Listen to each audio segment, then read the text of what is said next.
Hello viewers, কেমন আছেন সবাই? আজকের ভিডিওতে আমি দেখাবো স্ক্রিন প্রিন্টিং এর ক্ষেত্রে ফ্রেমে কিভাবে টিএক্সআর কেমিক্যালটা অ্যাপ্লাই করবেন। তো আমার নাম দেবমুদার, আপনারা দেখতেছেন ডিএমটেকনিক। তো চলুন শুরু করা যাক।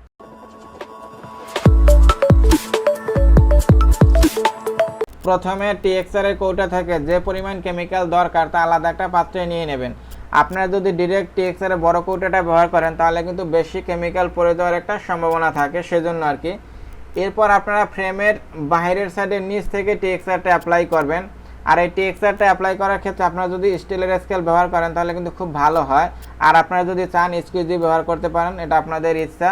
তা প্রথমে দেখেন, আপনার এই মাথা থেকে এমনভাবে ঢালবেন টিএক্সআরটা, মানে এমন পরিমাণে দেবেন যাতে যখন স্কেলটা দিয়ে ড্র্যাগ করা হয় যাতে কেমিক্যালটা আপনার ওই মাথা পর্যন্ত পায় আর কি। এখন যদি আপনারা অল্প দেন তাহলে কিন্তু এই মাথা পর্যন্ত যাবে না, একবারে টান দিলে তাহলে কিন্তু আপনার টিএক্সআর এর ঘনত্বটা ঠিক থাকবে না।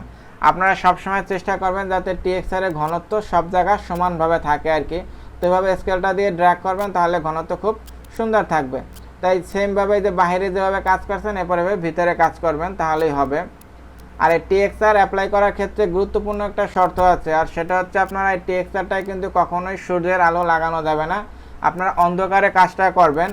এখন দেখেন, আমি কাজ করার ক্ষেত্রে কিন্তু একটু আলোর দরকার হয়, সেজন্য বাল্বটা জ্বালিয়ে নিয়েছি। এখন আপনার রুমের যে বাল্ব আছে সেটা জ্বালাইলে কোনো সমস্যা হয় না, যখন আপনাদের দরকার তখন জ্বালিয়ে নেবেন, বাদ বাকি সময়টা আপনারা অন্ধকারে কাজ করবেন, অর্থাৎ যতটা সম্ভব অন্ধকারে রাখবেন। আর সূর্যের আলো কখনোই লাগাবেন না, তাহলে কোনো সমস্যা হবে না। এখন দেখেন, আমি এখানে আমার কাজটা প্রায় হয়ে গেছে, সব জায়গায় আমি লেভেলটা সমান রাখার চেষ্টা করছি আর কি। এরপর আপনারা যে কাজটা করবেন, সবচেয়ে ইম্পর্ট্যান্ট কাজ, এটা শুকাইতে হবে। তো এটা শুকানোর জন্য আপনারা অন্ধকার জায়গায় রেখেও দিতে পারেন, 1 ঘন্টার মতো রাখলেই হয়। এছাড়া আপনারা ডায়া দিয়ে শুকাতে পারেন। তো ডায়া দেওয়ার ক্ষেত্রে আপনারা কিন্তু হাত দিয়ে ডায়া দেবেন না, তাহলে অনেক সময় ছিদ্র হয়ে যায়। ডায়া মেশিনের উপর রেখে 15 মিনিট ডায়া দেবেন, তাহলে এটা শুকিয়ে যাবে। মাঝে একবার আপনারা যে কর্নারে প্রথমে রাখবেন তার অপোজিট কর্নার আবার ঘুরিয়ে দেবেন।